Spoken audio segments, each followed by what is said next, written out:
இந்த காலத்துல Instagram போய் பாருங்க. எல்லா யங்ஸ்டர்ஸும் இளைய ஆமா. தலைமுறையினர் என்ன பண்றாங்கன்னா, அழகா இருக்கும் சாப்பாடு. அத உடனே ஒரு ஃபோட்டோ எடுத்து, ஒரு புகைப்படம் எடுத்து, "நான் இந்த இடத்துல உட்காந்து சாப்பிடுறேன். காய்ஸ் வாங்க வந்து சாப்பிடுங்க" அப்படின்னு சொல்லிட்டு, ஆமா. அந்த இண்டஸ்ட்ரி அந்த துறை வந்து இப்ப பிரபலமாயிட்டு இருக்கு. இப்ப போய். வந்து பாப்புலர் ஆயிட்டு இருக்கு. எல்லாம் ஒரு போய் தான். அந்த மாரி இருக்கும்போது, இப்ப நீங்க விவசாயத்த பத்தியும், இப்ப நீங்க இவ்ளோ விஷயம் சொன்னீங்க இல்லையா? இத ம். வந்து மக்களுக்கும், உங்க சோஷியல் மீடியா சமூக வலைத்தளத்துக்கும் கொண்டு போய் சேர்க்கிறதுல உங்களுக்கு ரொம்ப கஷ்டமா இருக்கா? கஷ்டம் தான். கஷ்டம் தான். அவங்க டைம் குடுக்கணும். யாரும் டைம் இல்ல இப்போ. நோ ஒன் ம். Has time. இல்ல வேலைக்கு போணும், சம்பாதிச்சுக்கணும், ஸ்கூல் போணும், மாஸ்டர்ஸ் டிகிரி பண்ணணும், அமெரிக்கா போணும், இங்க போணும், அது ம். பண்ணணும், இது பண்ணணும். டைம் இல்ல. புரியுதா? யாரு ஆமா. மண்ணு தோடுங்கன்னா, ஐயோ பயம் இருக்குது. சுத்தம் இல்ல மண்ணு. ஓ! ஓ நகைப்பூச்சி. அவங்க எவ்வளவு எவ்வளவு ஒரு relationship தோற்றுச்சு. We have to rediscover that relationship to the மண்ணு, to the செடி, ம். to the plant, to the food. ஏன்னா இட்ஸ் ஆக்சுவலி ரொம்ப சிம்பிளான விஷயம் இது. பட் நாங்க தான் நம்ம சமுதாயம் became very very very very complicated. ஒரு ஆமா. ஒரு பயங்கரமான ஒரு ஆர்டிஃபிஷியல் மாதிரி இருக்கு. புரியுதா? ஆமா. We have to rediscover something simple.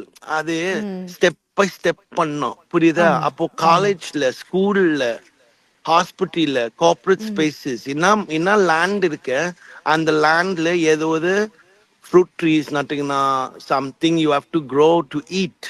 ம். We have to look at land usage and எப்படி விவசாயம் பண்றது செக் பண்ண பார்க்கணும். புரியுதா? We can't use a lot of chemical tractor எல்லாம் தேவையில்ல. We need to ம்ஹ்ம். make food forests like this. Because இல்லைன்னா இன்னும் ஒரு 30 வருஷம் 40 வருஷம் 50 வருஷம் இன்னும் நிறைய நிறைய நோய் வரும். They're ஆமா. saying the COVID and all of this is many of these viruses have come because of loss of biodiversity also. ம். you know so when our life becomes very linear. காசு தான் வேணும், இது மட்டும் தான் நான் வளரணும், இது மட்டும் ஆமா. எனக்கு எங்க லாபம் காசு மட்டும். தென் அதுக்கப்புறம் பிரச்சனை வரும் நம்ம லைஃப்ல. பழைய நிச்சயமா. காலத்துல நோய் டயபிட்டிஸ் இல்ல. நம்ம ஊர்ல யாரு டயபிட்டிஸ் கிடையாது. ஒரு 40 50 வருஷம் முன்னாடி கேன்சர் ரொம்ப கம்மி இருந்தது. Heart pressure, blood pressure, heart disease இல்ல அந்த காலத்துல. எல்லாம் ம். என்ன, எல்லாரும் தான் கூறு தான் சாப்பிட்டுச்சு. கேழ்வரகு, ம். கம்பு கூறு. So solutions for all the problems இருக்கு, இருக்கு, ஏற்கனவே இருக்கு. இருக்கு, கலாச்சாரத்துல இருக்கு. ஆமா. பட் நமக்கு எவ்வளவு வேகமா வேகமா போவோம். ஸ்கூல்ல இருந்து சின்ன வயசுல இருந்து படிக்கிறான். அப்போ வேலை செய்யலாம், சம்பாதிக்கிறான். there is no time. Time தான் எஸ். லவ். ஆமா. Time is love. If I want to know you as my friend, I have to spend time with you, talk with you. ஆமா. உன் கூட பேசினா, உன் கூட ஏதாவது you have to spend some time. இல்லைன்னா ஆமா. எப்படி உனக்கு தெரிஞ்சுக்க முடியும்? அதே மாதிரி மியூசிக் இன்ஸ்ட்ருமெண்ட் லேர்ன் பண்ணா, ப்ராக்டிஸ் பண்ணா டைம். ம். டைம். ஆமா. புரியுதா? If you want நேரம். to understand your mind, தியானம் பண்ணா வேற வழி இல்ல. ஆமா நாங்க சார். விவசாயம் புரிஞ்சுக்கணும், நமக்கு நம்ம ட்ரெடிஷனலான ஃபுட் தெரிஞ்சுக்கணும். You have to ம். come and be in the nature.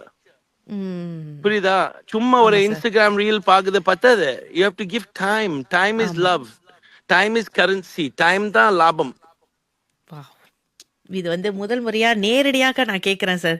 Krishna McKinsey நீங்க வந்து இவ்வளவு அழுத்த திருத்தமா பேசுவீங்கன்னு நான் எதிர்பார்க்கல. ஆனா நிச்சயமா இது வந்து எனக்கு மட்டும் இல்ல, பல பேருக்கு இது இது ஒரு நல்ல விழிப்புணர்வா இருக்கு. இட்ஸ் a wake up இல்லம்மா, call. இதெல்லாம் சும்மா it's all very simple matter. But நாங்க சிம்பிள்னு ஒரு பெரிய சொல்றீங்களே! ஐயோ! பழம். இல்ல இட்ஸ் சிம்பிள். நாங்க ஒரு பெரிய பழம் நோண்டுச்சு. இப்போ இந்த ஆ. பழம் உள்ள உட்காருக்குறா. இப்போ வெளியே வரணும் கஷ்டம் ஆ. தான். பட் பட் இந்த சொல்யூஷன் இருக்கு. நம்ம ஆமா. கலாச்சாரத்துல இருக்கு. நம்ம இருக்கு. பூமி தேவ் எவ்வளவு பெரிய லவ் இருக்கு நம்ம லைஃப்க்கு மேல. புரியுதா? We are that life. So we have to ம். find that. Find meaning in our life. We'll find meaning in our life through nature. ம். சரி. அவ்ளோ நீங்க சொல்லியிருந்தீங்க. இந்த இயற்கை பற்றியும், விவசாயத்த பற்றியும், நம்ம சாப்பிடுற சாப்பாடு எவ்ளோ முக்கியம் அத பற்றி நீங்க சொல்லியிருந்தீங்க. இப்ப அடுத்த கட்டமாக நீங்க ஒரு மல்டி ஃபேசட்டட் கலைஞர், பன்முக கலைஞர். அதாவது நீங்க இசைத்துறையில வந்து அதிகமா நாட்டம் உங்களுக்கு இருக்கு. நீங்க வந்து கிட்டார வாசிச்சு பாடுறத நிறைய காணொளிகள் நான் பார்த்துருக்கேன். ரொம்ப அருமையா பாடுறீங்க. அத மட்டும் நான் சொல்லியே ஆகணும். Very captivating. அந்த ஒரு இசை பிரியம் எப்படி வந்தது? அந்த ஒரு நாட்டம் எப்படி வந்தது அப்படின்னு சொல்லலாமா? இங்க மியூசிக்கா? ஆ ஏன் வந்து மியூசிக் வந்து எப்படி அந்த இன்ட்ரெஸ்ட் வந்தது உங்களுக்கு? அது